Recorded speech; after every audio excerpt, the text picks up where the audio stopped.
Hey everyone, Halo semua, it is awesome to be back with you again. sangat luar biasa saya bisa berada di sini bersama-sama dengan Anda kembali. I feel like I'm on top. I absolutely love being with you. Saya sangat senang berada bersama And dengan I kita don't feel semua. like I am a guest. I feel like I'm family. Dan saya tidak merasa seperti saya tamu di sini, saya merasa And saya this adalah is keluarga. home. Dan ini adalah rumah untuk And I saya. absolutely love being here and seeing you all. Dan saya sangat senang sekali berada di sini dan melihat Some new kita semua. faces, which is always a good thing, Ada beberapa wajah baru yang saya lihat dan itu adalah hal yang baik. and some old familiar faces. Dan ada banyak sekali wajah-wajah yang sudah familiar. So Pastor Jason M send their love to you all. So Pastor Jason saying hello ke kita semua. So you had him here, when was that, April? April, Ya, I di think, bulan yeah. April kita waktu itu Pastor Jason Yes, datang ya. and he loved his untuk melayani time di with sini. you all. I Dan dia hear sangat- he carried someone around on his back. Ya saat itu dia berkhotbah terus sudah gitu kayaknya siapa ya yang di Ade, it was Ade. There we go. That doesn't sound like my son at all. Tidak terdengar seperti anak saya. He's always doing something out of the box. Dia selalu melakukan sesuatu di luar dugaan. Well, I'm having a lovely stay here at Hotel Panjaitan. Oh, saya sangat menyukai stay saya kali ini di Hotel Panjaitan. Yeah, been looked after very well by, not by a lung. You say, come Yeah, on, mereka sangat- you haven't done anything for me. Iya. Semua orang sangat membantu ya, tapi di situ Elang dada-dada ternyata dia tidak melakukan apa-apa kata Pastor I washed Cherry. your dishes. Cuci piring ya. Golly. Okie doke. Well, let's get on to the message. Ya, eh? mari kita masuk ke dalam firman Tuhan. Well, as you guys that are regulars here know, we have a Beyond focus, especially in the month of June. And Beyond is our local, regional and global mission endeavours. Ya, seperti kita tahu di sini bahwa gereja kita memiliki misi yang namanya Beyond. Beyond ini adalah sebuah misi penjangkauan kepada komunitas di sekitar kita. And of course, we have the same in Hepburn Heights. So leading up to our Beyond Big Sunday, you had yours 1 week earlier. Ya, jadi sama juga seperti yang terjadi di Citri Hepburn Heights, kita juga ada Beyond di sana dan kita di sini di Citri The Bukit memulai 1 minggu lebih awal. And I really want to congratulate you because I was here for Beyond the year before, but I hear you've outdone yourselves this year and even committed more to sowing into the kingdom of God. Ya, jadi saya ingin menyelamati kita semua di sini karena saya ada di sini tahun lalu pada saat Beyond tahun lalu dan saya dengar sekarang kita sudah punya janji iman yang jumlahnya lebih besar daripada tahun lalu. That is absolutely awesome. Itu sangat luar biasa. And I don't know what's gone wrong with my voice, but it's gone all a bit croaky.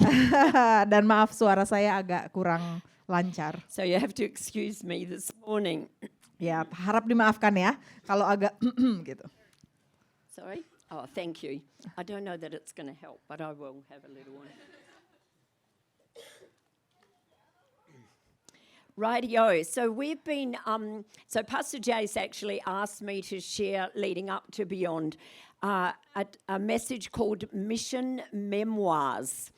And it was lessons learned. And he asked me to share over the years, many years, of following God's call on my life. Ya, jadi minggu lalu Pastor Jace itu meminta saya untuk membagikan di Citri Hepburn Heights tentang mission memoirs, memori misi, yaitu perjalanan Pastor Cherry selama mengikut Tuhan. And as I reflected on this, I saw the hand of God in such a fresh and new way.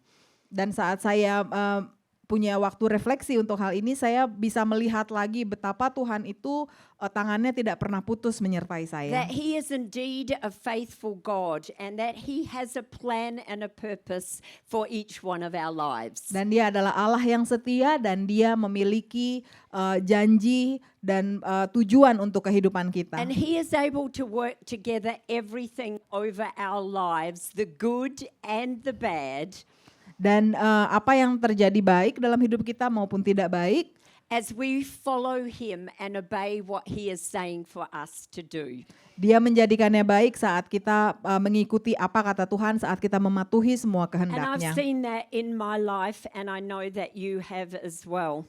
Dan saya sudah melihat dan menyaksikan hal tersebut dalam hidup saya, dan saya yakin itu juga terjadi dalam hidup kita semua. A few weeks ago, I was reading in Hebrews 12, and just part of verse 1 stood out to me. Beberapa minggu yang lalu saya membaca di Ibrani 12 dan ada verse yang pertama yang benar-benar menyita perhatian saya. And in the NIV translation, it says, "Run with perseverance the race marked out for us." And in the NLT version, it says, "Or run with endurance the race that God has set before us." Ya, jadi di dalam Ibrani 12 ayat yang pertama dikatakan berlomba dengan tekun dalam perlombaan yang diwajibkan bagi kita. And to me, this emphasizes that for each of us, if we are followers of Christ, there is a specific grace, a specific call on our lives that God has for us to run. Dan jadi ini artinya adalah kita tahu bahwa Tuhan memiliki panggilan yang khusus untuk masing-masing dari kita. And my prayer is that today, as we share together, that for those of you that may not feel like you know what God has in store for you and you're still seeking to find direction in some areas, Dan doa saya pagi hari ini saat saya sharing setelah dalam pesan yang disampaikan oleh Tuhan, mungkin ada dari kita yang masih bertanya-tanya, Tuhan apa sih panggilan Tuhan dalam hidup saya? Mungkin kita masih mencari direksi. or for those of you that feel you know what God's call is on your life and you feel you know that at this specific time, and it changes over the years, you know that at this specific time that you are doing what God has asked you to do, then I'm saying today, let's continue to run with perseverance and endurance into all God has for each one of us. Ya, dan untuk kita semua yang kita merasa kita sudah tahu apa sih yang Tuhan mau untuk saya lakukan dalam hidup saya, dan mungkin hal itu berubah gitu ya dari tahun lalu ke tahun ini, tapi kita tahu apa yang Tuhan mau untuk kita lakukan dalam hidup saya. Mari saya ajak kita semua, mari terus berlari bersama dengan Tuhan dengan ketekunan dan kegigihan. See, my call is not your call, and your call is not my call. Jadi panggilan Tuhan untuk saya bukanlah panggilan Tuhan untuk Anda. Demikian pula juga dengan panggilan Tuhan untuk kalian semua bukanlah untuk saya. But you know how in a running race you have lines marked out for you, white lines that you run in between. Tapi kita tahu ya kalau di trekking lari itu ada apa sih namanya garis yang warna putih itu, dan kita biasanya lari di trekking yang tersebut. And you stay within those lines, you don't cross over into another runner's lane. Ya, jadi kita lari ngikutin terus jarak alurnya kita, tapi kita nggak keambil ke alur orang lain. So it is with the call of God on our lives that we stay within the lane that He has prepared for us. Dan dengan kekuatan yang dari Tuhanlah kita bisa terus berjalan dan berlari terus di race yang memang dikhususkan untuk kita. Because we've always got a choice whether we're going to run in the race or whether we're going to sit on a chair and be a spectator and watch everyone else running the race. Karena sebagai manusia kita selalu punya pilihan, apakah kita mau ikutan berlari atau kita mau hanya duduk diam aja dan menjadi penonton.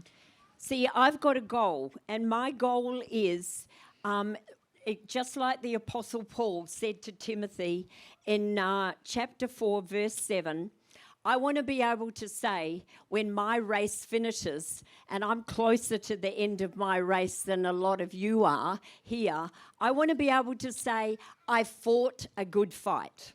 Ya, jadi saya punya satu tujuan hidup. Salah satu tujuan hidup saya adalah saat saya mengakhiri pertandingan ini, saya mau bisa mengatakan seperti apa yang Apostol Paulus katakan, aku telah mengakhiri pertandingan yang baik, aku telah mencapai garis akhir dan aku telah memelihara iman. Dalam 2 Timotius 4 ayat 7.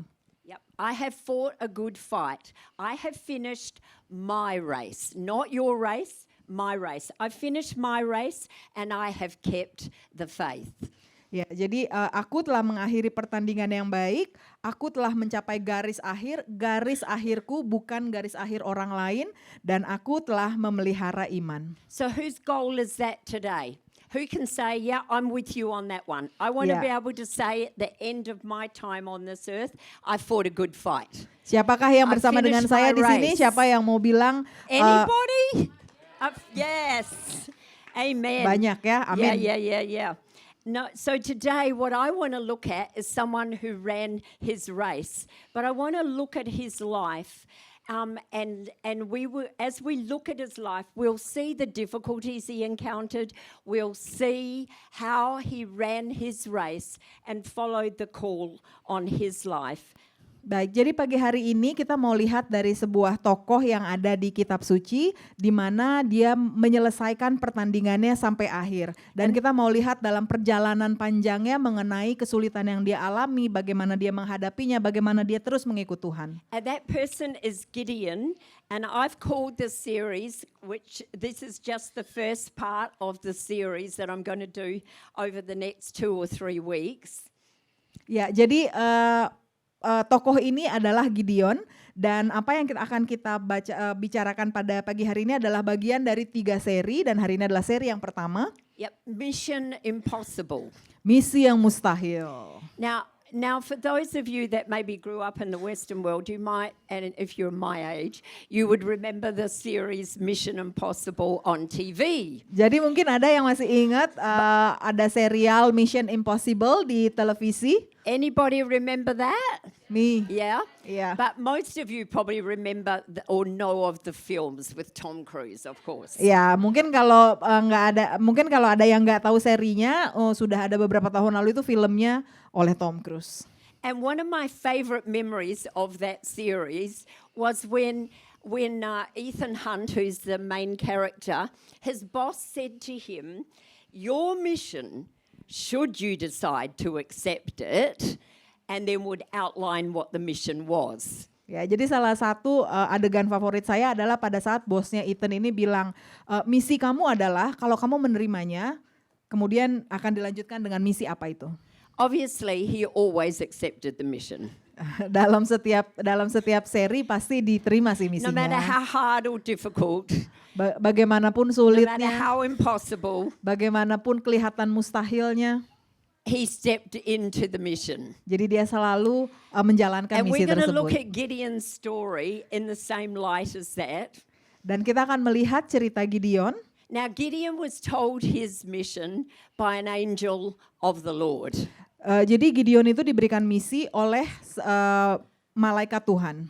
Now, most of us will not be told our mission by an angel of the Lord.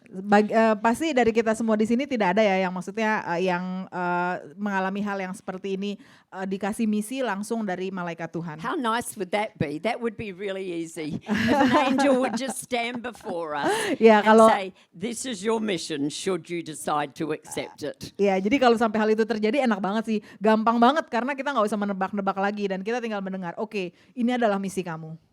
But obviously, Gideon's story had to start somewhere. Ya, tapi cerita Gideon berawal pada ada awalnya ya. So I want to look at the situation, first of all, that Gideon was in before the angel called him Nah, sebelum or spoke to him. malaikat Tuhan berbicara kepadanya, mari kita lihat apa sih situasi yang Gideon saat itu alami. The Israelites were God's chosen people, and once again they were being disobedient. Once again they were worshipping other gods. Once again they'd forgotten the one true God. Jadi seperti kita tahu bangsa Israel ini sudah tidak bukan tidak percaya tapi tidak patuh terhadap Tuhan, dan sekali lagi mereka saat ini tidak menyembah Tuhan dan mereka justru menyembah Allah orang Amori. Yeah, the Bible tells us in Judges 6, where the story is found, Ya, cerita ini ada di Hakim-Hakim 6. that they were actually doing evil in God's sight. Mereka melakukan apa yang jahat di mata Tuhan. So Israel was in a bad way, and the enemy, the Midianites, the Amalekites, all the ites were coming in to rob them of their livestock, to kill the livestock, to destroy all their crops. Ya, jadi karena mereka tidak mematuhi perintah Tuhan, Tuhan mengirim orang Midian ke bangsa Israel dan mereka berkuasa atas bangsa Israel, mereka memusnahkan hasil tanahnya dan mereka menjadi sangat melarat. So the enemy was destroying all Israel's food sources. Para musuh itu menghancurkan semua sumber-sumber makanan. And God's people were living in fear. They were hiding out in caves. Dan orang-orang yang pilihan Tuhan ini, bangsa Israel ini, mereka hidup dalam ketakutan, mereka ngumpet di gua-gua. Trying to escape the oppression of the enemies. Jadi mereka berusaha lari dari tekanan para musuh. And then what do you think they did? Finally, they got desperate enough to realize that they needed God's help. Dan pada akhirnya bangsa Israel menyadari bahwa oh iya berarti kita sebenarnya perlu Tuhan ya. So they called out to God for his help. Dan mereka meminta pertolongan kepada Tuhan. Psalm 103 verse 8 in the NLT, David describes the Lord like this. He says, the Lord is compassionate and merciful, slow to get angry, and filled with unfailing love. Dalam Mazmur 103 ayat 8 kita bisa melihat bahwa Daud menyatakan bahwa Tuhan adalah penyayang dan pengasih, panjang sabar dan berlimpah kasih setia. Well, all I can say is just as well he's God and I'm not. Jadi saya bisa bilang ya betul, dia adalah Tuhan dan saya bukan. Because I would have run out of patience with the Israelites by Karena kalau now. itu saya tuh udah kehabisan kesabaran deh menghadapi orang Israel. God had done so many miracles. Tuhan sudah memberikan mereka begitu banyak keajaiban. He had brought them out of Egypt, out from under the oppression of enemies. Dia sudah membawa bangsa Israel keluar dari tanah Mesir. He had performed many mighty miracles, Dia sudah memberikan mereka banyak keajaiban. and now they'd just forgotten him. Dan sekarang bangsa Israel melupakan Tuhan. And so I think I would have said, no, you've had your chance. Dan kalau itu saya akan bilang, oke, no. Kamu You udah just- kasih saya kesempatan. Suffer the consequences. Sekarang Suffer terima a bit longer. Sekarang terima aja konsekuensinya. Say you're sorry first. Bilang dulu maaf, Repent. kemudian bertobat. Not just cry out for help. Jangan cuma langsung main nangis aja dan minta tolong. When you're in a problem and it's your own doing. Pada saat kamu punya masalah dan itu adalah kamu yang menyebabkannya, But that's not our God. tapi itu bukan Tuhan kita. Just as well, hey? Ya, itu bukan Tuhan How kita. many of us are glad that that's not God's nature? Siapa yang happy bahwa itu bukan nature dari Tuhan we'd all kita? be in trouble Yeah, if that was his nature. Kita akan sangat berada dalam masalah kalau Tuhan kita berpikir seperti itu. See, I think we can learn a lesson here from this story. Dan kita akan belajar banyak hal dari cerita Gideon ini. That God is a God who answers our cries for help. Dan bahwa Tuhan kita adalah Tuhan yang menjawab tangisan-tangisan kita. Even when we're in a mess which was our own doing. Walaupun kita berada dalam masalah yang kita sebabkan sendiri. Even when it's our fault we've arrived in this mess. Walaupun kesalahan tersebut adalah kesalahan kita. I want us never to be afraid of asking God for help. Saya mau kita semua tidak ada yang takut di sini untuk meminta pertolongan Tuhan. Never be so ashamed that you feel like you cannot ask God to get you out of the mess you're in. Jangan pernah merasa malu untuk meminta pertolongan Tuhan karena kita berada atau karena kita punya masalah. And hopefully we learn better than the Israelites and don't keep repeating the same mistakes time after time after time. Dan saya harap kita semua bisa belajar lebih baik daripada apa yang dilakukan oleh bangsa Israel dan kita tidak mengulangi kesalahan yang sama lagi, yang sama lagi, yang sama lagi. But just remember we have a God who hears and answers prayer. Tapi ingatlah bahwa kita memiliki Tuhan yang selalu menjawab doa-doa dan tangisan kita. Sometimes he supplies the answer straight away. Kadang-kadang dia langsung memberikan jawaban yang to the point, langsung. Sometimes he's actually waiting for us to realize that we have a part to play in providing the answer. Dan ada masanya di mana Tuhan itu meminta kita untuk menunggu sampai kita menyadari bahwa ada part yang harus kita lakukan untuk mendapatkan jawaban Tuhan tersebut. See, God always has a plan. Tuhan selalu punya rencana. And he is a God that is able to turn things around to make them work out for our good. Dan Tuhan adalah Tuhan yang selalu menjadikan segala sesuatunya itu baik untuk kita. And according to his plan. Dan sesuai dengan rencana Tuhan. So we're going to now see how Gideon actually found out that he was going to be the solution to Israel's problem with the enemies. Sekarang kita akan melihat bagaimana Gideon menemukan fakta bahwa sebenarnya dia adalah salah satu solusi untuk masalah yang dihadapi oleh Israel. And we see the first thing that the angel of the Lord spoke to Gideon about was to actually speak into his identity. Yang pertama adalah malaikat Tuhan berbicara mengenai identitas Gideon. And I heard that word mentioned quite a few times with the youth recap. Ya, saya dengar tadi di youth recap itu kata-kata identitas itu beberapa kali disebutkan ya. And it is so important that we know our identity in Christ. Dan ini sangat penting kita tahu siapa sih identitas kita di dalam Tuhan. That we know who we are Bahwa kita tahu siapa kita and whose we are. dan kita milik siapa. So the angel of the Lord spoke to Gideon and he said, "The Lord is with you, mighty warrior." Jadi malaikat Tuhan bilang, malaikat Tuhan menampakkan diri kepada Gideon dan berfirman kepadanya, Tuhan menyertai engkau ya pahlawan yang gagah berani. And so this is actually quite funny when you think about it. Jadi menurut saya ini agak lucu ya kalau kita pikirkan lagi. Because when he spoke these words to Gideon, Gideon wasn't standing there with a sword on his side and a shield in his hand ready to fight the enemy. Jadi saat malaikat Tuhan berbicara ini kepada Gideon, saat dia bilang pahlawan yang gagah berani, saat itu posisinya Gideon tuh bukan lagi sudah pakai jubah untuk berperang, terus udah gitu punya pedang, bukan seperti itu. Gideon was actually hiding from the enemy.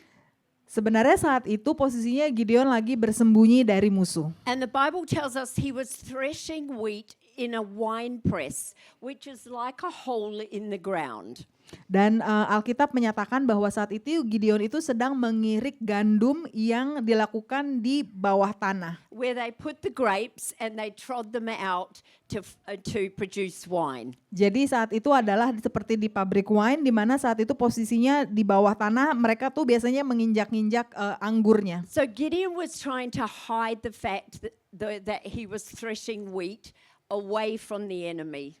Jadi Gideon benar-benar bersembunyi, dia mengirik gandum tapi di tempat pembuatan wine. And the angel calls him a mighty warrior. Dan malaikat Tuhan memanggil dia sebagai pahlawan yang gagah berani. And so I want us to see today that first of all, when God calls us, he speaks into how he sees us. Yang pertama saya mau garis bawahi adalah saat Tuhan memanggil kita, dia memanggil kita dengan bagaimana dia melihat kita. He speaks into how he sees us from his perspective. Dia memanggil kita dengan sebutan di mana perspektifnya dia terhadap kita. Sorry. No worries. He sees things from his point of view, not from how we see ourselves. Dia melihat kita dari point of view-nya Tuhan sendiri, itu sama sekali berbeda dengan bagaimana cara kita melihat diri kita. So a mighty warrior, Gideon did not seem like a mighty warrior. Pahlawan yang gagah menurut Gideon, dia bukan pahlawan yang gagah. But that's how God saw that he could make him and turn him into a mighty warrior. Tetapi begitulah cara Tuhan melihat Gideon, bahwa dia bisa menjadi pahlawan yang gagah. So he was calling that out of Gideon right from the very beginning. Jadi dia sudah langsung menyatakan hal itu terhadap Gideon dari pertama. And it reminds me of a saying that God doesn't just call the qualified, he qualifies or equips those he calls. Dia hal ini mengingatkan saya pada sebuah istilah yang menyatakan bahwa Tuhan tidak memanggil yang terkualifikasi, tetapi Tuhan mengkualifikasi dan memberikan perlengkapan kepada yang Dia panggil. Calling the unqualified, those of us that have never had a great deal of, we might say, wealth or knowledge or be the strongest, the fastest, the fittest, whatever, he calls out of us what he sees. God is with you, mighty warrior. Dia memanggil siapapun yang dia lihat. Tapi mungkin di kita itu kita merasa kita nggak qualified, kita nggak punya cukup uang, kita nggak punya cukup kekuatan, kita nggak cukup cantik, kita nggak cukup pinter. Tapi kalau itu yang Tuhan lihat di dalam diri kita, itu yang Dia panggil dari kita. If he gives us a mission, he qualifies us to complete it. Pada saat Tuhan memanggil kita untuk sebuah misi, Dia memperlengkapi kita untuk menyelesaikan misi tersebut. As long as we keep our eyes on him, Selama and kita, follow his instructions. selama kita terus memusatkan mata kita kepada Tuhan dan mengikuti instruksi yang daripada Tuhan. And then following that, we see Gideon questioning and asking why. Why? If you are so with us, then why are all these bad things happening to us? Dan kita lihat di kitab ini diceritakan bahwa setelah Tuhan memanggil Gideon, dia bertanya kembali, Tuhan, kalau memang Tuhan benar-benar ada, kenapa semua ini terjadi kepada kami? Kenapa kemiskinan ini terjadi kepada kami? See, following God's call on our lives and running our race doesn't mean that everything is going to be perfect. Jadi mengikuti panggilan Tuhan dan melakukan perintah Tuhan dalam hidup kita itu enggak selalu sempurna. And so it's okay to ask why in those situations. Jadi sebenarnya enggak apa-apa kita bertanya, kenapa sih Tuhan dalam situasi ini? Gideon said he felt like God had abandoned them. Gideon bilang, Tuhan kayaknya tuh Tuhan udah meninggalkan kami. Does God abandon anyone? Apakah Tuhan meninggalkan kita semua? No, that's correct. God does not abandon us. We are the ones that take the steps back from God. Itu sangat benar bahwa Tuhan tidak pernah meninggalkan kita, tapi sering yang terjadi adalah kita yang menjauh dari Tuhan. So the Israelites, God had not abandoned them. They had forsaken God. Jadi demikian pula kasusnya dalam bangsa Israel. Tuhan tidak meninggalkan mereka, tapi mereka yang berjalan jauh dari Tuhan. So we can see in this passage of scripture that actually the angel didn't answer Gideon's question of why has this happened. Dan di sini kita bisa lihat bahwa malaikat Tuhan itu tidak menjawab langsung kenapa hal itu terjadi. Instead, he did something else. He actually commissioned Gideon to follow the call that he was placing on his life. Yang dijawab oleh malaikat Tuhan justru menguatkan Gideon untuk tetap pergi dan melakukan misi panggilannya. He said to Gideon, "Go in the strength you have and save Israel out of Midian's hand." Midian was the enemy. And then he said, "Am I not sending you?" Yang dikatakan jawabannya adalah pergilah dengan kekuatanmu ini dan selamatkanlah orang Israel dari cengkraman orang Midian. Bukankah aku mengutus engkau? Go in the strength that you have. pergilah dengan kekuatan yang engkau miliki. So this is Gideon's mission impossible. He's telling Gideon, this is your mission. Should you decide to accept it? No, he actually said, this is your mission. Go and do it. Jadi ini adalah mission impossible-nya versi Gideon ya. Pergi kalau kamu menerimanya, tapi tidak di sini sudah diperintahkan kamu harus pergi. And see, that's what I believe for each one of us today. In the times that we're living in, that each of us has a mission and a part to play in seeing God's kingdom released on this earth. Ya, jadi ini juga yang saya percaya bahwa masing-masing dari kita punya misi untuk bekerja untuk supaya kerajaan Tuhan itu boleh disaksikan oleh dunia ini. There's a world out there that needs Jesus.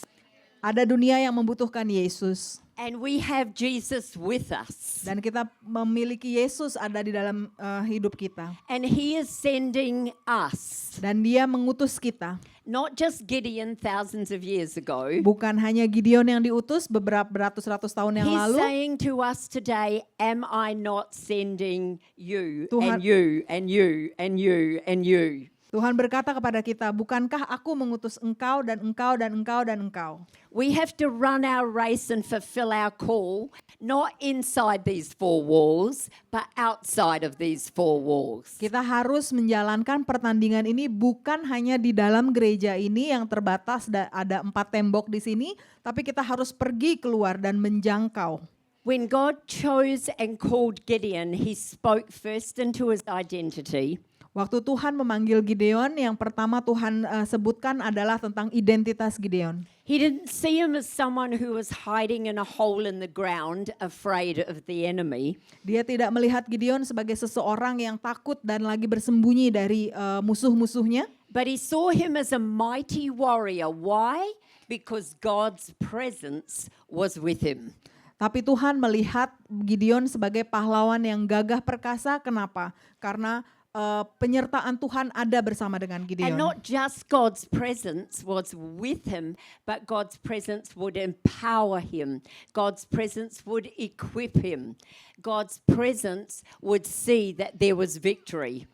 Jadi bukan hanya hadirat Tuhan ada bersama Gideon, tapi hadirat Tuhan yang memberikan Gideon kekuatan, hadirat Tuhan yang memberikan Gideon power, hadirat Tuhan yang membuat Gideon akan memiliki kemenangan. It didn't matter that Gideon was insecure and intimidated by the enemy. Jadi tidak masalah kalaupun Gideon sebagai manusia merasa enggak percaya diri dan takut akan musuh-musuhnya.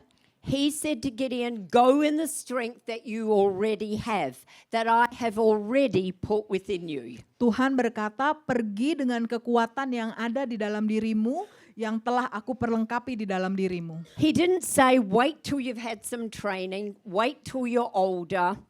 Tuhan tidak berkata, tunggu sampai kamu mendapat pelatihan-pelatihan, tunggu sampai kamu agak lebih tua lagi. Wait till you've joined the military and know how to lead an army. Tunggu sampai kamu join militer, kelas militer dan kamu tahu bagaimana caranya memimpin. He said, you're okay to go as you are because I've empowered you and called you. Tuhan berkata, kita bisa pergi, engkau bisa pergi sebagaimana adanya engkau karena aku telah memperlengkapi engkau. And I've put courage within you and I want you to see that. Dan aku telah memberikan engkau kekuatan dan aku mau engkau melihatnya.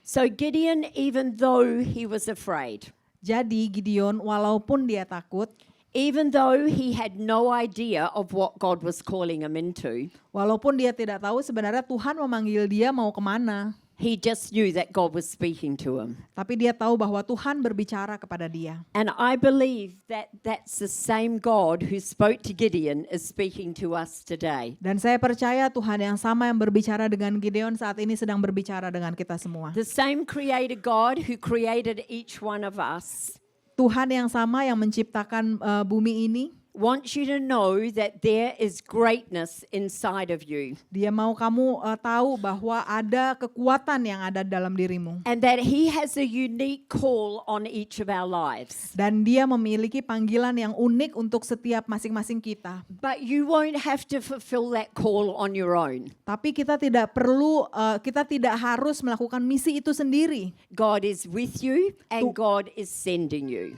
Tuhan bersama dengan kita, Tuhan bersama dengan engkau dan Tuhan mengirim engkau. In Ephesians 2 verse 10, the words of Apostle Paul, he says, "We are God's handiwork, created in Christ Jesus to do good works, which God prepared in advance for us to do." Dalam Efesus 2 ayat 10 dinyatakan, karena kita ini buatan Allah, diciptakan dalam Kristus Yesus untuk melakukan pekerjaan baik yang dipersiapkan Allah sebelumnya. Ia mau supaya kita hidup di dalamnya. So in this first part of this series, I want us to grasp the fact that Gideon was called and chosen. Jadi dalam seri pertama ini saya mau mengingatkan untuk kita mengetahui bahwa bahwa Gideon tahu bahwa dia yang dipanggil oleh Tuhan. For a specific reason. Untuk alasan yang sangat spesifik. That God had prepared something in advance for him to do. Bahwa Tuhan dari sebelum-sebelumnya udah mempersiapkan sesuatu untuk Gideon lakukan. Exactly the same as He's prepared things in advance for us to do. Sama persis bahwa Tuhan punya rencana untuk setiap kita di sini. There is a call and there is a role for each of us to play. Ada panggilan dan ada misi yang untuk kita masing-masing. There is a race for us to win. Ada perlombaan untuk kita menangkan. We have an enemy who is out to intimidate. Kita ada musuh di sekeliling kita yang mencoba mengintimidasi kita. Just like the Midianites intimidated. Seperti bangsa Midian mengintimidasi. And robbed, stole and destroyed from the children of God. Dan mencuri serta menghancurkan dari anak-anak Tuhan. Our enemy will do the same. Musuh-musuh kita akan melakukan hal yang sama. The devil is always out to rob, steal and destroy. Si iblis akan selalu mencoba memusnahkan kita dan mencuri dari kita. And if he can get us to sit down and not run our race. Dan kalau dia bisa membuat kita duduk dan tidak melakukan perlombaan kita. If he can get us to just choose the comfort road. Kalau dia bisa membuat kita berada di tempat yang comfortable. And watch others do the hard work. And kita hanya menonton aja melihat orang lain bekerja keras. He will do that. Dia akan melakukan itu. So what is our choice going to be today? Tapi apa yang menjadi pilihan kita hari ini? Just like in Mission Impossible. Seperti di Mission Impossible. Gideon's mission ahead looked impossible. Misinya Gideon itu kelihatannya seperti tidak mungkin dan mustahil. To defeat the enemy. Untuk mengalahkan musuh. That was an impossible mission. Itu adalah misi yang sangat tidak mungkin. But today we have a savior who's already defeated the enemy. Tapi hari ini kita tahu bahwa kita punya Tuhan yang menyelamatkan kita, yang sudah menyelamatkan kita. And he has given us victory over the enemy. Dan dia sudah memberikan kita kemenangan atas semua musuh kita. And he's calling us to run our race. Dan dia memanggil kita untuk melakukan perlombaan and ini. To play our part. Dan untuk melakukan bagian kita. And not go in someone else's lane. Dan tidak pergi ke lane-nya orang and not lain. Look and say, I'd rather be there. Dan tidak berkata, aduh aku kayaknya lebih baik ke I'm sure rannya orang Gideon lain. Thought, why are you choosing me? Choose someone else. Aku yakin Gideon itu sebenarnya bertanya-tanya, kenapa sih Tuhan memilih saya? Kenapa nggak orang lain aja? But you have been chosen and called.